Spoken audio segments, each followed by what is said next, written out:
Encuentro, enfoques y contrastes de ideas para la construcción de una ciudadanía informada, inclusiva, con justicia social y participación democrática. En voz alta.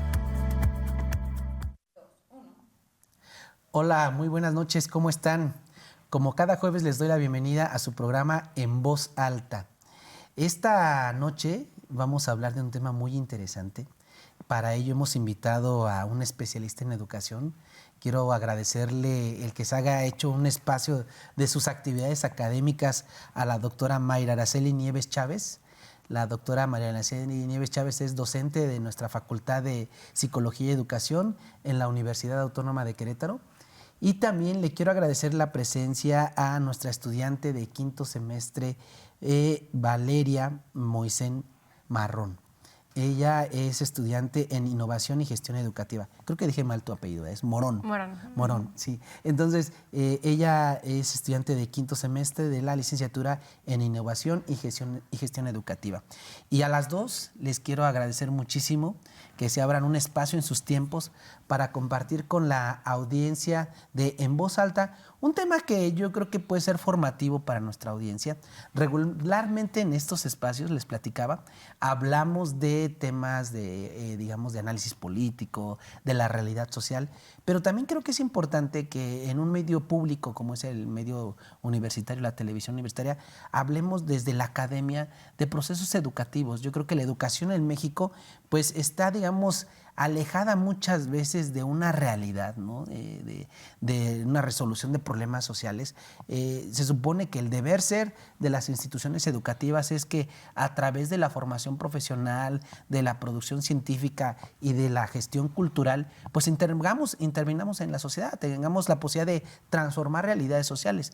Y creo que a raíz de enterarnos nosotros aquí en esta universidad que traen proyectos muy interesantes en la Facultad de Psicología y Educación y de manera particular con ustedes en este experimento que le llaman la burbuja en la licenciatura, creo que es importante que nuestra sociedad conozca cómo en la Universidad Autónoma de Querétaro sí se hacen cosas creativas, sí se hacen cosas innovativas y que de alguna otra forma pues tienen impacto social.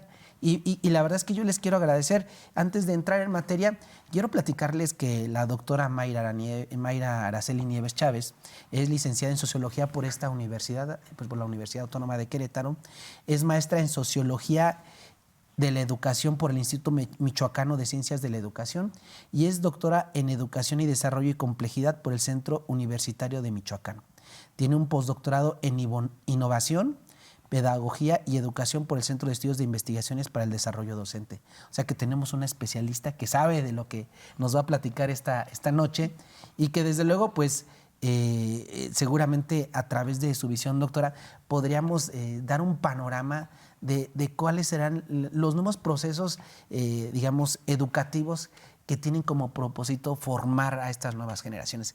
Y quisimos invitar también a Valeria, y en la otra parte del programa nos va a acompañar también Sofía Cortés Villalpando, y ellas son estudiantes de la licenciatura en Innovación y Gestión Educativa. Esta licenciatura se imparte en la Facultad de Psicología y Educación y creo que es importante también tener la visión de quien se está formando, ¿no? Y cuál va a ser, digamos, su ejercicio profesional una vez egresando de la universidad. Y Mayra, para entrar en materia, si me lo permites dirigirme de manera claro, por favor. Personal, Mayra, quisiera platicar contigo que uno de repente habla de la educación, ¿no? Revisa uno los temas a nivel macro, a nivel social, y una veces como politólogo, como comunicólogo, como pues docente de la universidad, como lo quieras ver, pues ve los números, ¿no? Y los números son fríos, ¿no? A veces uno ve las estadísticas y resulta ser que, por ejemplo, les platico, en el ciclo escolar pasado, en México, pues se hablaba de una cobertura muy amplia de las instituciones por parte del sector, digamos, social, sobre todo en el sector público, en cuanto a la demanda de la educación en este país. De tal forma que hay datos donde se ven reflejados que el 90% de la población entre los 3 y 14 años, entre los 3 años de edad, es decir, desde preescolar hasta los 14 años, hay una cobertura del 90%. Es decir, que 9 de cada 10 personas que tienen que estudiar en esa edad estudian en México. Lo que es, oye, pues está muy bien, ¿no? Es una tasa muy elevada.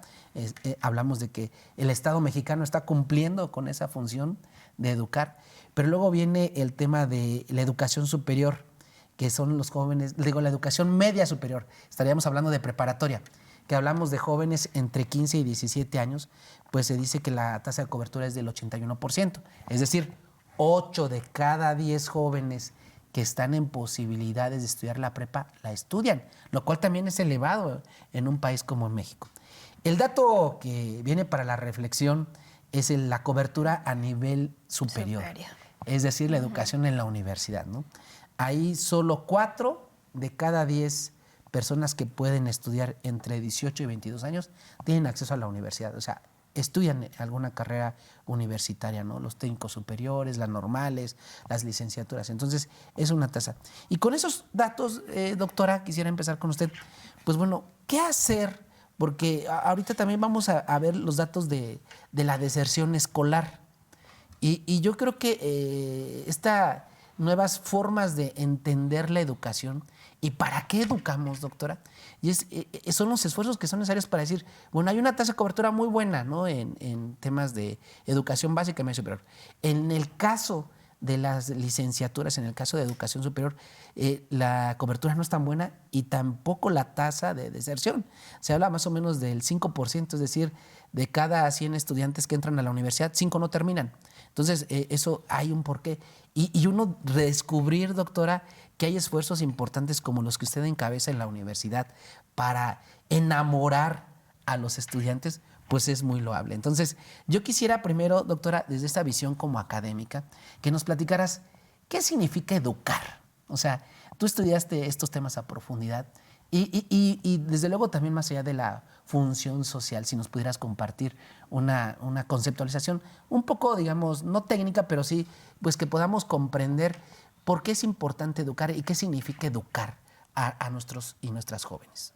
Por ahí podemos empezar. ¿Tú cómo ves? Bueno, los datos que mencionas no son nuevos. Creo que tenemos como muchos años arrastrándolos, en donde sí, iniciales, digamos, casi tenemos cubierto, y para superior, incluso para posgrados, es muchísimo menor, ¿no? Y ese sería como un problema que tendríamos que como analizar desde otras perspectivas. Pero al interior de las universidades, lo que mencionas es con los estudiantes que tenemos aquí y ahora, hay una gran tarea. Y justamente, bueno, aquí es donde, digamos, mi tarea como dentro de la universidad, desde que entré, ha tenido como un sabor muy sabroso, porque la educación, educar va mucho más allá que enseñar. O sea, yo puedo enseñar una materia y lo hago a través del texto, de mostrarle una plataforma a mi estudiante, de darle alguna técnica de lectura para lo que está leyendo, formas de hacer tarea en casa. Esas son formas de enseñar y aprender. Pero cuando hablamos de educar, hablamos de otra cosa. Y cuando hablo de educar, incluso en el MEU, en nuestro modelo educativo universitario, habla de una palabra que es humanizar. Y entonces un fin último de estar en un aula sería que logremos humanizar al estudiante. Pero luego viene la gran pregunta, ¿a qué le llamo humanizar? ¿Qué estoy entendiendo por humanizar? ¿Cómo humanizo a alguien? Y pareciera que es muy sencillo porque sería darle sentido a la existencia. Que la vida que yo tengo hoy, aquí y ahora, tenga un sentido. Pero así también tengo una proyección a futuro. Desde donde yo estoy parada, a mí me encanta y me dedico a la parte más divertida de la vida, porque mis temas de trabajo son la recreación, el ocio, el juego y lo lúdico. Educas a través de esos temas. Educo a través de eso, pero además hay una materia que es sobre eso, sobre el ocio y la recreación.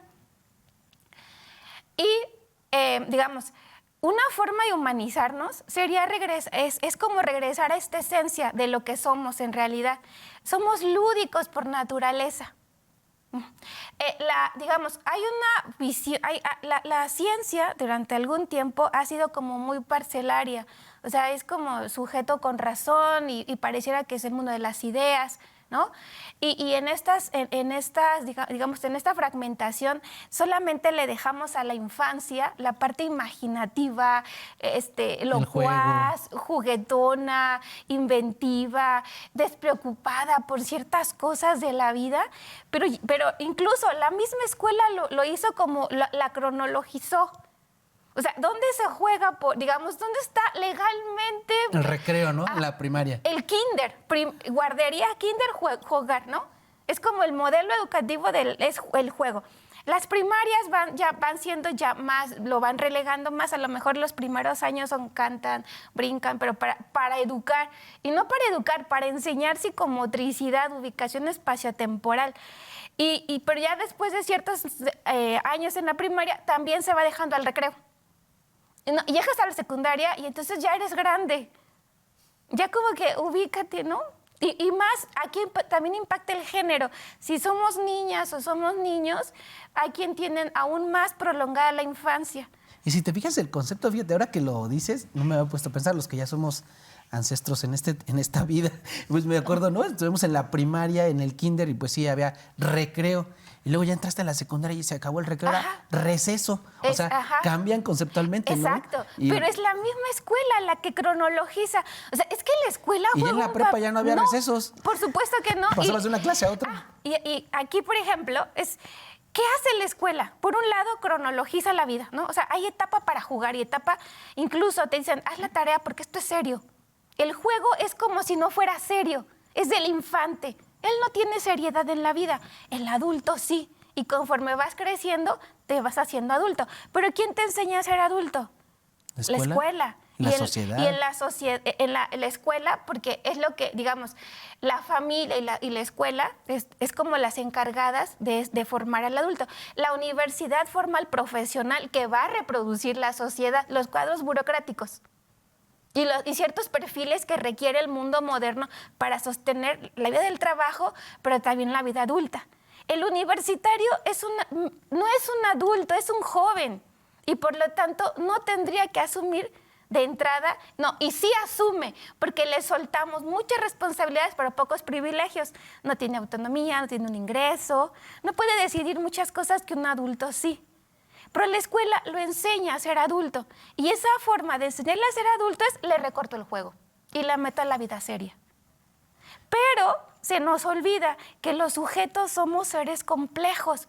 O sea, somos espíritu, pero también somos cuerpo. Somos mente, pero también somos sentimiento. Somos locura, pero también somos razón. O sea, somos la cordura, la poesía, el número. Y en esa complejidad no podemos dejar de pensarnos lúdicos, o sea, juguetones por naturaleza. Y los adultos jugamos, solo que aquí es, ¿a qué jugamos? ¿Para qué jugamos? Y una de las cosas que yo encontré en mis estudiantes universitarios, aquí está Vale y por allá después tendremos a Sofi, y es que en un momento dado los jóvenes juegan para no aburrirse. Pero cuando tú eres niño, no juegas para no aburrirte.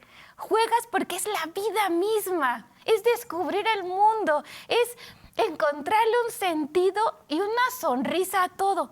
Pero además juegas bajo la mirada amorosa de papá, mamá, el vecino o el hermano mayor, aunque luego te haga la vida imposible cuando eres el menor. Pero siempre hay como un ambiente que protege al que juega. Y el que juega es libre. Conforme vamos creciendo, la mirada amorosa de verte jugar ya no existe. Y dos, los espacios tampoco están para jugar. Muy curioso y la gran contradicción. La escuela, por un lado, nos enseña pero hasta el día de hoy sigue siendo el espacio seguro para jugar. Preguntándole a mis estudiantes dónde podrían o dónde juegan, dónde jugaron, es la escuela, la casa. Y hasta el día de hoy sigue siendo casa-escuela. La calle no. Ya hoy en día la calle no es el mejor lugar para jugar. Como nosotros jugamos en la calle. Claro, hubo una generación que la calle era... Porque además en la calle me cuidaba la vecina. Claro. O sea, si no salía mi mamá, salía la otra mamá del amigo, del compañero. Y entonces éramos muy felices en la calle, ¿no? Y hoy en día eso, digamos, se va muriendo. Pero además hay otra cosa, que la vida, digamos, la vida se complejiza por los eventos culturales que también ocurren a nivel micro y macro. Yo me encanta, habrá otros conceptos y habrá otras formas, pero a mí me encanta hablar de este concepto de modernidad. O sea, la modernidad también ha sido este proyecto de la razón, de la ciencia como lo único que puede dar sentido a la vida y no es, digamos, no es tan así. O sea, hay otras cosas que al sujeto le dan sentido de vida. O sea, que serías más posmoderna, que ahora ya los filósofos y sociólogos dicen que la modernidad está siendo rebasada por la posmodernidad y hacen énfasis en esto que estás diciendo. Hay posmodernos que te van a decir que la modernidad se acabó y ya no hay nada. Y yo digo, sí hay, porque podemos rescatar al sujeto, volviéndole a enseñar, curiosamente, a jugar y a soñar. Y yo creo que cuando juegas y sueñas, porque el juego tiene muchas funciones, no solo nos enseña la vida adulta, ni roles, ni papeles de género, sino también nos enseña a que hay un porqué, seguir vivo. Y simplemente es la razón de volverte a reír, de volver a compartir un espacio bonito con alguien, de sentir amor. Si nos preguntáramos, incluso las plataformas de buscar pareja tienen un exitazo. ¿Por qué? Porque el mundo va buscando la compañía, la calidez, la amorosidad, el cuidado. Esto se aprende jugando. ¿En dónde lo puedes aprender de manera cuidada, incluso educada? Pues la universidad. Okay. Incluso nuestra misma universidad ha puesto ahí un modelo educativo que dice educación integral. Y es educación en salud, en lo emocional y en lo físico. O sea, y ahí entra la recreación. Pero cuando yo pienso en juego, va más, digamos, el juego es un inicio, la recreación va más allá de simplemente jugar. Es garantizarnos una vida sana, espacios seguros, pero incluso seguros del otro. O sea, que el otro no atente contra mí, porque hay una cosa que hoy la modernidad también nos lleva al gran hermano, ¿no? Todo el tiempo estamos vigilados. O sea, no sabes quién te grabó haciendo algo. Y eso nos quita libertades. Y para jugar hay que ser libre, tener esa libertad. La universidad bien podría dárnoslo y no lo da, porque hay experiencias como las que les van a compartir ahorita a las estudiantes que se están dando, o sea, y se pueden generar. Y tenemos una gran deuda. Los estudiantes también requieren de salud emocional, porque para jugar se requiere estabilidad, ser asertivo, no tenerte seguridad. Miedo. Okay. Y no agredirte cuando te aproximes a mí. Pero también requiere lo físico, o sea, alimentación, descanso. Y nosotros, lo que yo encuentro también con mis estudiantes, es una sobrecarga. O sea, de repente es una saturación de demandas académicas que se vuelve también, ¿y a qué horas juego? O sea, tú eres adulto, ¿a qué horas juegas? No, yo ya no juego. Bueno, sí ajedrez o a veces y yo podría preguntarte, ¿y cuál es el sentido de jugar? Recrear, ¿no? Pudiera ser. Y si me dices, para no aburrirme, entonces está fatal. No, yo digo recrear. Claro, ¿no? y ahí sería el gran ideal. O sea, y de repente dicen, ¿por qué juego? Para no aburrirme. ¿O porque estoy aburrido? Oye, doctora, entonces estaríamos pensando que, y es bueno y es muy, muy gratificante encontrar una docente que vea el concepto de educación como una cosa más integral, ¿no? Ah, claro. Y con una técnica de entender la parte lúdica como elemental para encontrar la llave, ¿no? Y que el conocimiento no solo sea un proceso de enseñanza-aprendizaje donde te doy un texto y tú apréndetelo y lo debatimos en clase, sino más bien es otro mecanismo, es otro proceso. Por lo que estás diciendo, pues estás buscando otras herramientas como esta parte lúdica, ¿no? Que nos permite formar. Entonces, educar es formar. Educar no es transmitir, sino formar de manera integral a alguien, ¿verdad?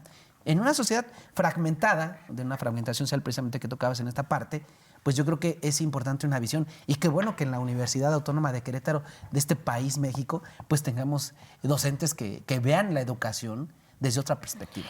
Mira, lo que te estoy diciendo tampoco es como el hilo negro que no se haya descubierto en ningún lugar.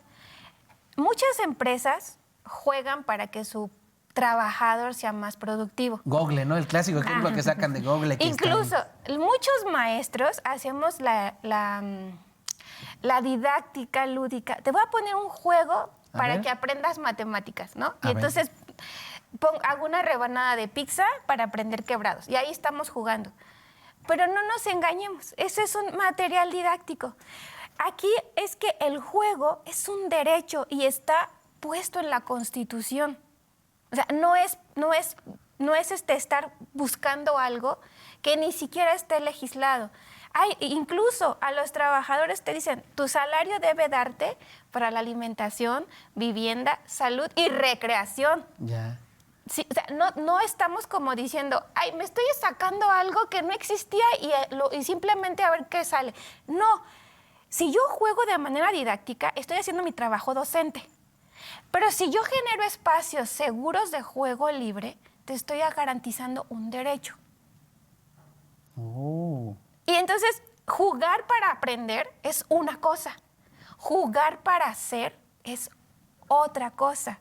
Ahí es donde hay un giro, porque también la educación... Pero en la universidad tendríamos que jugar para aprender, ¿no? Jugar para aprender. Para mí, jugar para hacer. Y también para hacer, porque es un derecho. Y porque además el MEU, vuelvo al MEU, te está diciendo... El MEU es el modelo educativo que tenemos en esta universidad. Está diciéndote, necesitamos una educación humanista, integral, centrada en el alumno. Incluso hoy le da un giro a la universidad, ¿no? Como gran comunidad, compañeros administrativos, docentes, estudiantes, todos los que estamos aquí, somos una gran comunidad. Esa comunidad requiere de una salud integral. Y para esa salud integral yo apelo a ciertos derechos. Y aquí tenemos un derecho que pocas veces lo exigimos, a jugar. Entonces, incluso dentro de la currícula o como programas alternos, o sea, transversales, tendríamos que estar pensando en el juego. Espacios seguros de juego. Pensados en el alumno, en sus necesidades, pero también pensados en un docente que también está cansado. Porque no solo el estudiante está sobresaturado, también los maestros. Porque los maestros, hay una cosa, somos adultos, eso nos hace con un montón de responsabilidades en nuestras familias, pero también nos hace trabajadores con responsabilidades en la universidad. También somos ciudadanos activos que nos genera otros. O sea, tenemos como varios frentes y por lo tanto requerimos como pequeñas burbujas en donde podamos ser, no solo hacer. Y yo traía no soy buena. En la pandemia aprendimos 1000 cosas y hicimos 1000 cosas, pero cuando a mí me preguntan, por ejemplo, qué cosa es la recreación, porque esa es una materia que yo imparto, pero que además me encanta hablar de recreación, ha sido mi vida casi por 11 años, porque, voy a decir porque llegué ahí. Yo hice un trabajo de maestros de primaria para titularme de la licenciatura en sociología. Y yo dije, ¿cómo es que se forma el nosotros en un salón de clases desde la sociología? ¿Cómo es que yo aprendo a vivir en comunidad o en sociedad en un salón de clases? Entonces hice etnografía en aulas y lo que encontraba era maestros que eran muy buenos, o sea, incluso muy divertidos, así como muy lúdicos, que jugaban, hacían trucos de magia, hacían cositas para los niños. Y había otros que era así como de esto. Me metí a preguntarles, bueno, ¿de dónde sacó esta idea? Y entonces sale la vida privada. Y resulta que en su vida privada tenían algo que se llama ocio, que no es no hacer nada. Porque es lo primero que dicen. La gente confunde, ¿no? Ajá. Regularmente confunde ¿tienes ocio? El ocio con no hacer nada. Esa es ociosidad, tiempo vacíos. Y ese es otro tema porque es todo un montón de conceptos. Y lo que encontraba es que los maestros que eran más creativos era porque jugaban en su vida personal. Y eso me parece genial porque ¿cómo es que eso? ¿Descubriste algo? A ver, platícanos. Sí, bueno, es que en la pandemia yo me puse a pues nada más a un clic estábamos de todo, ¿no? A un clic de una conferencia, a un clic de esto. Y me metí con un mago que ha sido mi maestro, me enseñó algunas cosas de magia y las metí en algunos recursos que eran como para aprender cosas o enseñar cosas. E incluso di una materia que era magia y títeres para la educación. Pero bueno, cuando yo les digo, ¿por qué queremos jugar? ¿O por qué deberíamos jugar? Una, pensemos que esta cuerda es como nuestra vida, ¿sí? O sea, ya tiene nudos, tiene conflictos, tiene cosas que no son sencillas de lidiar. Incluso la enfermedad puede ser una, cosas sentidos, o de repente problemas como existenciales, de a dónde voy, quién soy. Bueno, pues entonces nuestra vida es como esta cuerda, ¿no? Llena de cosas que no son tan gratas, pero con el juego, con espacios recreativos, a ver si me sale el truco. Espacios recreativos, la vida puede ser mucho más fácil, mira. Y entonces volvemos otra vez a recrear nuestro espíritu y estas formas. Oye, pues qué interesante, Mayra, ¿eh? La verdad es que este tipo de cosas nos enseñan a tener una visión distinta. El tiempo en televisión se va como agua, ¿no? Y yo no quiero desaprovechar la oportunidad de platicar con una de nuestras estudiantes de esta licenciatura en Innovación y Gestión Educativa, Valeria. Platícame, a ver, primero, ¿qué es tu licenciatura? A ver, ahorita tenemos una visión de una académica respetable, la visión institucional, pero una estudiante que decide estudiar innovación y gestión educativa, ¿qué? ¿Es para ser profesora en la primaria, secundaria o es para crear modelos educativos? ¿A qué te vas a dedicar tú? ¿Qué es esta carrera? Bueno, esta carrera nos ayuda y nos da herramientas para nivel superior, que normalmente la normal que sería que estudia el nivel básico y media superior, pues no forma a docentes que se especializan en, en el nivel superior, y esta carrera sí lo hace. Esta carrera nos ayuda a, poner como en posición como tal las cosas que nosotros vamos aprendiendo. Y pues también podemos ser, como tal, docentes, podemos crear modelos educativos. Creo que nos da muchas herramientas para eso. En general, la licenciatura cuenta con 4 áreas. Yo estoy en el área de la psicopedagogía. Las otras 3 áreas es docencia virtual y sociocultural. Muy bien, Valeria. Sí. Oye, ¿y cuál ha sido tu experiencia en la universidad? ¿Qué tal? ¿Te estamos fallando? Ahí vamos. No. La verdad. No, creo que yo desde que llegué aquí a Querétaro, porque yo soy originaria de la Ciudad de México, pero desde que llegué aquí a Querétaro yo siempre quise estudiar en esta universidad por todas las carreras que ofrece, todos los servicios, todos los apoyos. En general creo que es una universidad como muy buena, a pesar de que digan mil y una cosas de ellas. No, hombre. Creo que es una universidad muy padre que le ofrece a los estudiantes muchos recursos, pues, para seguirse formando y seguir, si sus recursos son limitados o cosas así, creo que sí los apoya de todas las maneras posibles. Ok. Sí. Oye, Valeria, y de manera particular, esta visión que ha compartido la doctora Mayra en relación a la forma de enseñar, a la forma de educar, ¿tú qué experiencias, alguna experiencia en particular que te haya ayudado a abrir un panorama mucho más amplio de lo que es la disciplina en la cual estás formando? ¿Alguna práctica, algún ejercicio? ¿Cuál es alguna experiencia que hayas tenido tú que puedas compartir con nosotros? Creo que desde que inicié los años en, las escuelas, yo veía que mis docentes eran como muy rígidos, como muy... tienen que ser 1 más 1 es igual a 2. Entonces, ahorita en la universidad creo que todos o la mayoría de mis docentes han sido, pues, hasta cierto punto lúdicos, que, como lo menciona la maestra Mayra, han sido como algunos agentes que me han ayudado a ver la educación desde otro punto de vista, y simplemente no la educación, sino también la vida misma. Entonces, creo que sí sería como una experiencia de la universidad que han construido como todos mis docentes. No podría como mencionar algo en específico. No, para no discriminar. Pero Dime una herramienta que has adquirido con nosotros. A ver, platícame. Una herramienta. O sea, aprendí a hacer esto gracias a esto. Aprendí a hacer la investigación. Realmente en la prepa llevé una de que era metodología de la investigación, pero pues nos daban puros libros para leer y dije eso no. Entonces la universidad sí me ha ido como formando a ser parte de la investigación, que es algo que antes no me gustaba, pero que ahora disfruto mucho, que ahora disfruto conocer, investigar, leer, escribir, porque también pues hacemos eso en la innovación y gestión educativa. Sí, porque hay que compartirles a nuestra audiencia que hacer investigación pues no es cualquier cosa, y mucho menos es cualquier cosa enamorar a alguien para que haga investigación, porque lo cierto es que es bien complicado, son materias muy teóricas, muy abstractas, la metodología, el método científico es algo riguroso y a veces pues es de las materias, yo me recuerdo, ¿no? Eran de mis materias más aburridas, pero qué bueno que alguien como tú y en esta experiencia de esta nueva forma de educar, pues bueno, haya adquirido esta pasión por la investigación, ¿no? Y pues bueno, yo, Valeria, te quiero agradecer muchísimo que hayas tenido la oportunidad y el espacio con la televisora de la universidad.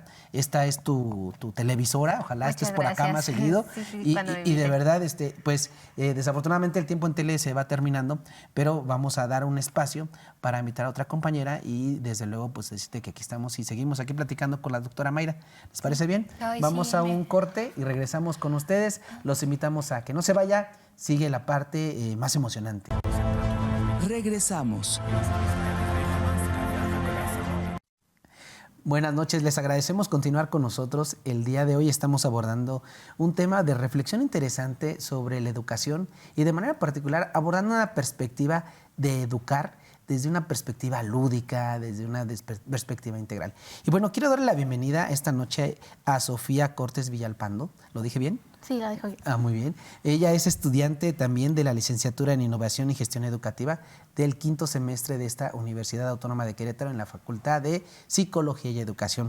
Y Sofía, te quiero agradecer mucho que te abras un espacio ahora que en los medios públicos nos hace mucha falta tener un canal de comunicación directo con estas nuevas generaciones que andan en otras cosas, Sofi, ¿no?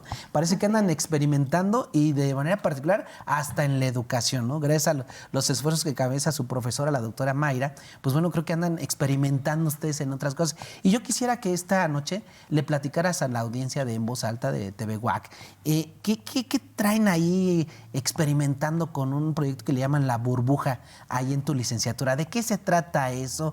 ¿Qué haces ahí? ¿Qué aprendes? ¿Para qué nos sirve eso como sociedad? Bueno, La Burbuja, bueno, es el resultado de una materia optativa a cargo de la doctora Mayra Nieves, que se llama Arte Lúdica y Educación. Son como los ejes temáticos que acompañan esta propuesta. Y en esa burbuja, en ese espacio en concreto, pues es un salón de nuestro programa, de nuestro edificio. Y bueno, ahí se materializan muchas ideas, sentimientos, experiencias, emociones que surgen. Bueno, se construye con nuestras compañeras. Ahí podemos expresarnos de todas las maneras posibles. Bueno, la intención era que se viera como muy colorido, que volvamos a retomarnos, ¿no? Lo que se perdió tal vez en nuestra infancia, que es el juego, el compartir, el ser con las demás, ser entre nosotras como grupo. Es en sí una experiencia muy bonita. La burbuja de alguna manera cobija, acoge, pues está como orientado al habitar los espacios de otra manera, ¿no? Desde muchas perspectivas, muchas vivencias. Y bueno, es un espacio en el que podemos compartir muchas cosas, nuestros saberes, nuestros gustos, hobbies, en sí, pues todo lo que se nos pueda ocurrir. Digamos, también ahí convergen también nuestras afiliaciones, por ejemplo, la danza, la poesía, también pues expresarnos de las maneras que mejor entendemos y que de alguna manera nos podamos acompañar entre unas y otras en esa burbuja, que digamos que es como un espacio libre de contratos, por así decirlo, de todas nuestras circunstancias emocionales, académicas, personales, económicas y sociales por las que atravesamos. Oye, muy bien, Sofi, y la verdad es que estoy viendo el video y es impresionante esta capacidad creativa que tienen ustedes como estudiantes y desde luego también la doctora Mayra de encontrar un mecanismo distinto, de un procedimiento distinto a ese formato tan tradicional. Yo a veces les digo a mis alumnos, porque yo también doy clase, que es increíble cómo en las universidades tenemos esos formatos de enseñanza-aprendizaje antiquísimos, ¿no? Qué casualidad que nos forman como en las fábricas, como en nos forman a veces como en las manufacturas, ¿no? Así en filas largas y a partir de ahí, como si viniera el capatazo a supervisar qué estás haciendo, ¿no? Y la verdad, yo les decía a los alumnos aquí en la universidad, pues bueno, de repente hasta el acomodo, el espacio físico de cómo enseñar a las nuevas generaciones, pues influye mucho en su percepción. Y la verdad es que es muy gratificante ver estos ejercicios y desde luego felicitarlos. Y Sofi, en este espacio, digamos que ustedes abordan temas, ¿no? abordan temas desde otra perspectiva. ¿Cuál ha sido la mayor herramienta que tú has adquirido a partir de contar con un espacio como La Burbuja? Así como me platicaba tu compañera anterior, ¿no? A mí me gustó mucho la investigación. ¿A ti qué te despertó esta experiencia de atravesar por un proceso de enseñanza-aprendizaje, por un proceso educativo que se apega al modelo educativo, pero que en tu formación como futura licenciada en Innovación y Gestión Educativa te abonó? Pues principalmente en reconocer que podemos habitar los espacios de otra manera y en sí vivir de muchas maneras, y sobre todo que también aquí, bueno, por lo propio construyo como una idea de la educación que debe hacer florecer lo singular de cada persona, ¿no? Y acompañarnos entre unos y otros, que no podemos desatendernos de la otredad y de nuestra singularidad, y que, bueno, a partir de La Burbuja podemos, como de alguna manera, reconocernos nuestra persona y de ahí hacer procesos educativos.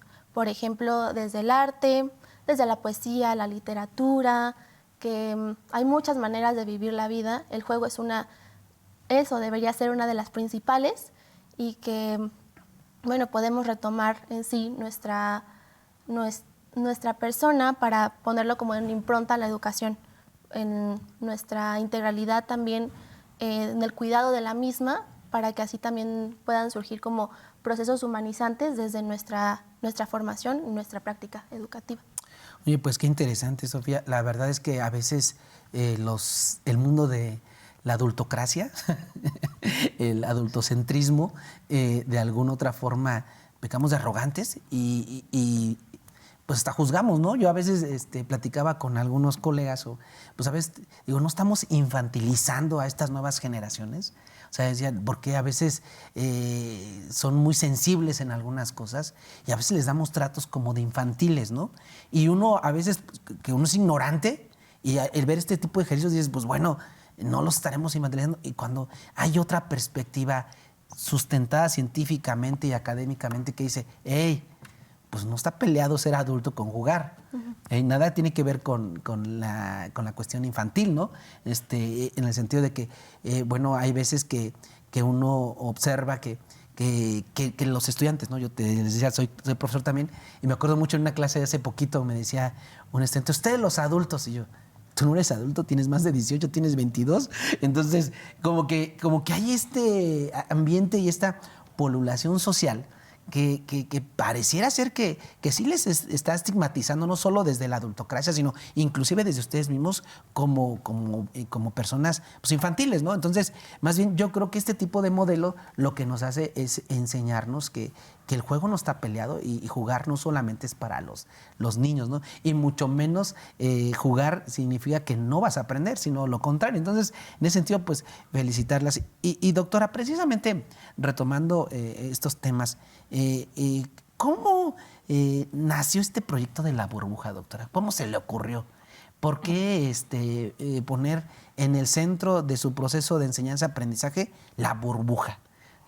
Bueno, La Burbuja, así le pusieron ellos. Ah, nació de ellos. Sí, yo una ocasión, para dar un ejemplo, les dije, es como una burbuja.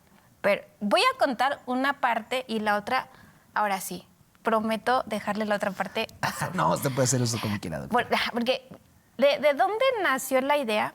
Bueno, desde que la LIGE se creó, yo doy una materia que se llama Ocio y Recreación. Y en su momento era la única en el país, la única licenciatura que tenía esa materia. Después la han ido incorporando otras carreras.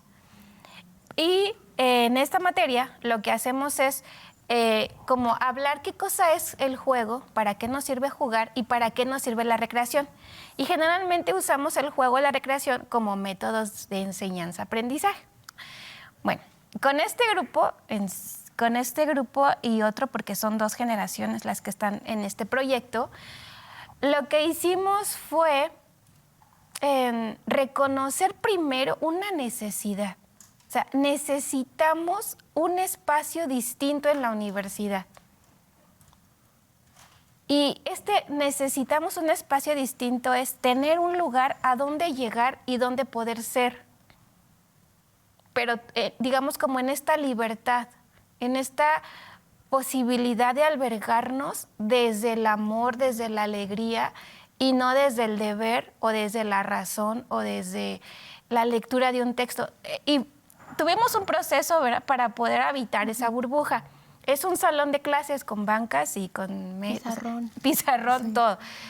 Y reflexionamos, primero, ¿qué cosa fue lo lúdico para nosotros en nuestra vida? Y ahí ellas ejercieron como una memoria lúdica, ¿no? Cómo jugamos y cómo queremos hoy jugar. Luego reflexionamos sobre los espacios de habitar. ¿En dónde habitamos? ¿Y qué es habitar? Pues es desplegar nuestro ser. ¿Cómo habitamos un salón? ¿Y cómo habitaríamos un espacio así? Y de ahí fue saliendo la palabra burbuja. Y hagan de cuenta paréntesis, burbujas, intersticios. Y no sé, ¿les gustó la palabra burbuja? O como maestros vamos tan impositivos que hasta la palabrita se les filtró por ahí, ¿no? No sé.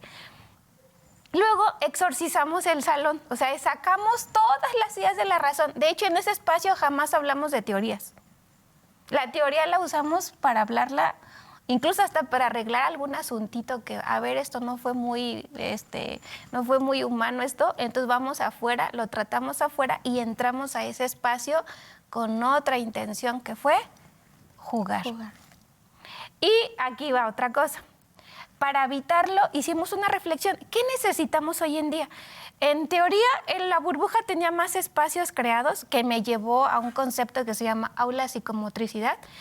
Ellas requerían descanso, entonces tenemos un espacio para dormir. Requerimos jugar, un espacio de juego. Queremos conversar, un espacio de plática. Y queremos crear un espacio para hacer cosas. Y entramos al salón, ¿verdad? Lo marcamos, dividimos en qué lugar nos gustaría dormir una siesta, en qué lugar nos gustaría hacer lo otro, y se fue marcando. Ahora, si hablamos de infantilizar, pienso, por ejemplo, cuando mi hijo de 2 años hace un berrinche, pues es que quiero, lo necesito, lo tomo y no me importa. En este caso, quiero un lugar, y no solo quiero, necesito un lugar. Precisamos estar distinto, pero ellas lo gestionaron. Todo eso que está ahí es una gestión que ellas hicieron, de llevar, construir, hacer. Y en ese sentido es su espacio. No es un espacio que alguien dijo. Yo, por ejemplo, al un principio lo pensé desde estas aulas de psicopedagogía, me la imaginé con colchones. No, así, ¿verdad? Soñamos mucho ¿y qué hay?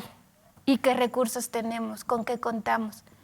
Y ha sido un esfuerzo de ellas de construcción. Me cayó y que Sofi te cuente su experiencia de construcción.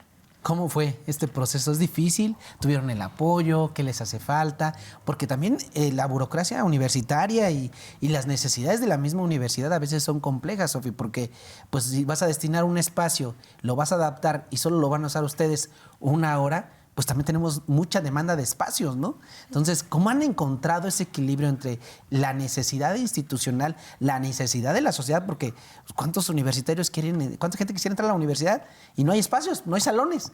¿Cómo le hicieron? Bueno, en cuanto a la gestión del espacio, creo que venía como la doctora María iba con él, ya tenía como en sí la propuesta y desde nuestra coordinación pues se nos permitió. En sí, para gestionar todos los recursos, pues es que de pronto algunas compañeras decían, es que nos dieron esto, ya llegaban con papel, con foam y así, que podíamos utilizar materiales pues de papelería. Y bueno, también se lograron vender cosas para que tuviéramos el recurso. Incluso nos acercamos a varios docentes de nuestro programa para ver si nos apoyaban de alguna manera con ciertos recursos y así fue.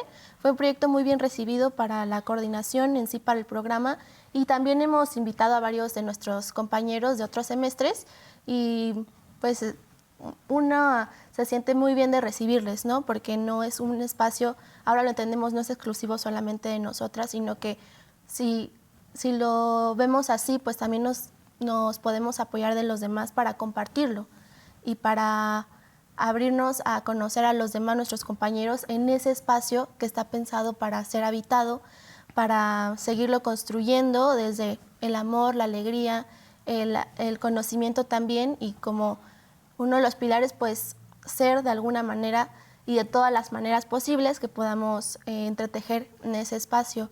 En sí es, pues lo hicimos entre todas tenemos como alguna impronta en ese espacio, pusimos algo, lo cortamos, nos subimos, nos bajamos en las escaleras y así para poder hacerlo. Y bueno, pues se dispuso mucho de nuestro tiempo, nuestro pensamiento, nuestras ideas, para que de alguna manera pudiera ser materializado en esa burbuja. Ok, entonces este espacio ya lo comparten con más estudiantes, este espacio sí es aprovechado, este espacio en sentido de horarios, ¿no? Porque ya lo aprovechan ustedes, pero por la demanda que tenemos a veces de más aulas, en este espacio ya convergen más grupos, ya está utilizado el mayor tiempo posible, entonces ya es, digamos, una cuestión que se puede ir institucionalizando. Así es, pues cualquier persona, bueno, de nuestra optativa podemos acercarnos al espacio. Y bueno, al final de cuentas el trato es muy humano en nuestro programa, entonces podemos acercarnos y pedir la llave y se nos es extendida de la mejor manera, y así también podemos invitar a los demás que pues entren, conozcan y estén ahí un ratito y se la pasen bien. Y bueno, podemos sí también institucionalizarlo. De hecho, en la optativa en sí, en esta trayectoria también logramos, junto con mi compañera Vale, a trasladarlo a uno de nuestros proyectos, ¿no? Entonces, también tienen incidencia personal, pero también en lo académico, en sí en la experiencia de vivir la burbuja, de construirla y habitarla. Muy bien, pues gracias, Valeria. Pues doctora, vamos a ir cerrando ya en este tema. Tenemos escasamente 5 o 7 minutos. Y yo le pediría para que nuestra audiencia pudiera visibilizar más estos esfuerzos, pues qué herramientas tenemos en el tema de la formación, del tema educativo. ¿Qué otras experiencias nos puede compartir desde su formación docente, desde su experiencia como catedrática de esta universidad en relación a estas nuevas formas de entender la educación y de transmitir el conocimiento? Ay, es una pregunta bien complicada. Que no se resuelve en 7 minutos, pero Sí. tratemos, doctora. Yo creo, la vida ha sido generosa y la universidad también ha sido muy buena conmigo, porque me ha permitido como estar en espacios, por ejemplo, en laboratorios de educación social, donde justamente extendemos esta invitación a mujeres, niños vulnerables, de algunos que están vulnerados en algunos albergues, y la propuesta es jugar, crear estos espacios. Y en ese sentido, sí me gusta, a ver si me alcanzan los minutos. Creo que, el espacio de la burbuja no es... Entiendo lo administrativo, entiendo nuestra razón de ser, que es la cátedra, pero también también tendríamos que estar mirando que tenemos una deuda con lo que llega a este espacio a formarse, y que las familias y la sociedad nos confía a sus hijos, y en ese sentido es crearles espacios seguros. Pero más que la sociedad y la familia, más bien ellos confían, porque ya es su responsabilidad venir a la universidad, ¿no? Y la sociedad espera que egresemos a alguien. Exacto, ¿no? Yo ahora en este momento, cuando yo las veo a ellas en formación, yo siempre digo, ellas van a ser las maestras de mi hijo. Y en ese sentido, quiero que muchas mamás y que la sociedad entera tenga profesionistas humanas, alegres, que le apuesten a la vida, a amar la vida, y que educar sea reenamorarnos de la vida.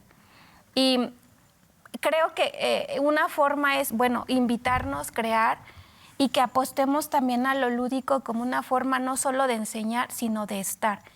Y ya me contaron que me quedan 3 minutos, y yo quería contarles ¿Un cuento? Un cuento para invitarlos a jugar, pero yo creo que ya no me da. Entonces voy a cambiar por un poema. Pero... Muy bien, pues es parte de la experiencia de la formación, ¿no? Y se llama Soñar. Este poema, a todas las personas que nos ven, y decirles que tienen derecho a jugar, que es un deber humano, hacernos más humanos, y es un camino.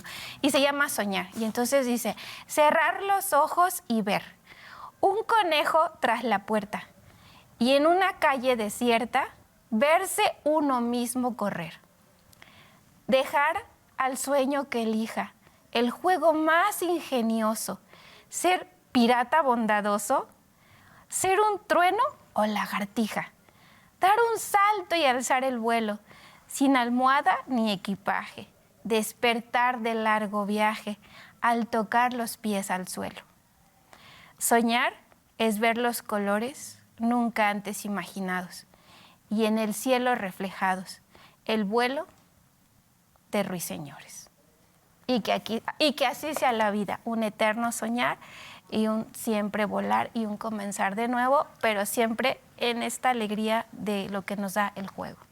Oye, pues qué interesante, doctora, que tengamos la posibilidad de aprender desde otras herramientas, desde otras posiciones teóricas, porque me imagino que hay un soporte teórico impresionante detrás de este modelo educativo y de esta forma de entender el conocimiento que hemos dejado atrás. La verdad es que la sociedad contemporánea, la sociedad que usted está siendo testiga a través de estas pantallas, pues está formando individuos que pocas veces nos hacemos a un llamado a la parte interna, la parte reflexiva. Cada vez más el tema de las redes sociales, el tema de la dinámica pues acelerada que tiene esta sociedad, pues no nos da para entender estas cosas. Y es muy bonito que en la universidad pues tengamos ejercicios como estos. La verdad es que le quiero agradecer mucho a Valeria, que está por allá. Valeria, muchas gracias por haber estado estas noches con nosotros. Le quiero agradecer muchísimo a Sofi, de veras, y sobre todo a usted, doctora. Sí, y se me pasó algo, perdón que te No, interrumpa. tengo un minuto. Un minuto. Si alguien por ahí nos puede donar un camión para hacer esta burbuja móvil y llevarla por el aeropuerto, campus aeropuerto, traerla acá a otras colonias, de verdad les agradeceríamos muchísimo. Un camión que nos permita esto que vieron, pero en estas 4 llantas que den vuelo, se los agradeceríamos. Porque también nuestro salón va a ser ocupado, entonces también tenemos que ver una mudanza en enero. Oh, muy bien, pues bueno, este programa casi siempre lo ven los políticos. Ay, porque sí, hablamos de política. sí, así es que, algún buen político que haga una obra buena. Allí algún funcionario, algún político ha escuchado el mensaje, seguro vale la pena incentivar este tipo de proyectos educativos. Y de verdad, pues bueno, no me resta más que agradecerles a todas y todos ustedes, a nuestra audiencia, e invitarnos a la reflexión, ¿no? ¿Cómo están educando a sus jóvenes? ¿Cómo están educando a sus hijos? ¿Cómo están educando a sus adolescentes? Porque son los futuros adultos, son los futuros miembros de esa sociedad y que, bueno, más vale estar contentos siempre, ¿no? Siempre dicen que el sentido del humor y una risa, creo que hasta activa el sistema inmunológico. Entonces, ojalá seamos más alegres y aprendamos de una perspectiva distinta. Muchas gracias y muy buenas noches y nos vemos el próximo jueves en Voz Alta.